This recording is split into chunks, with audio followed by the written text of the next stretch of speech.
सुप्रभात छात्रों, इस वीडियो में हम कक्षा 12 के हिंदी के संस्कृत खंड के 7वें पाठ पंचशील सिद्धांत का अभ्यास कार्य करेंगे।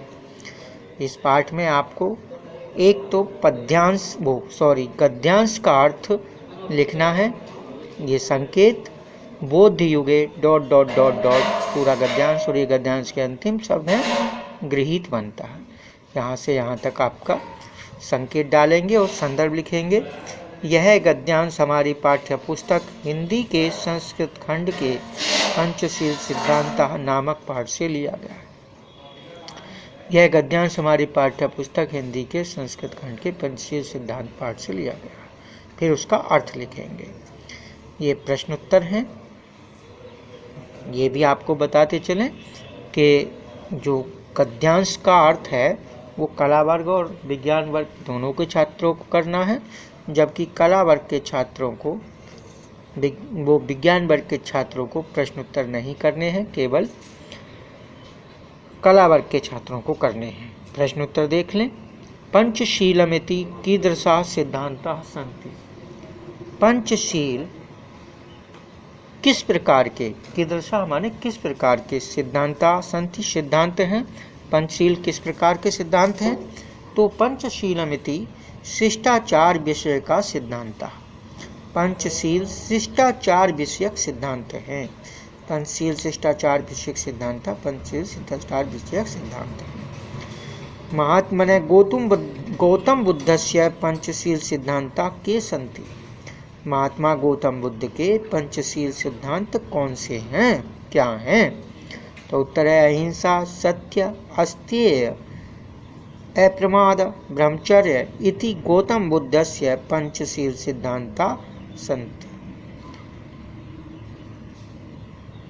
अहिंसा, सत्य, चोरी न करना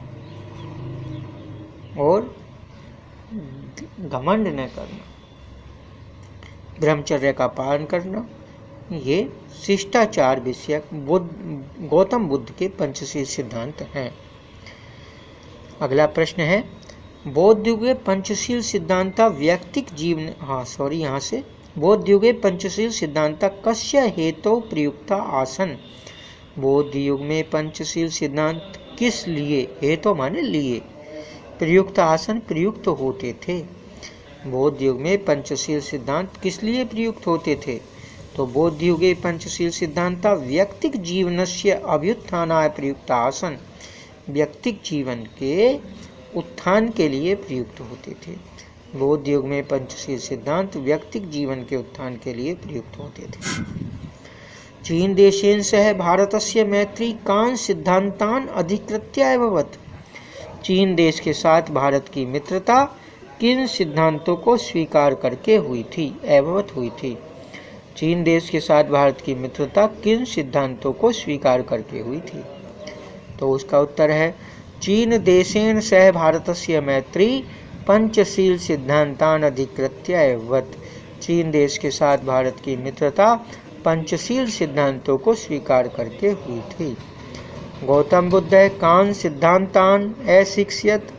गौतम बुद्ध ने किन सिद्धांतों की शिक्षा दी? तो गौतम बुद्ध पंचशील सिद्धांतान् अशिक्षयत्। गौतम बुद्ध ने पंचशील सिद्धांतों की शिक्षा दी। इस प्रकार से ये प्रश्न है आपके, जो आपके अपनी उत्तर पुस्तिका में करने हैं। धन्यवाद।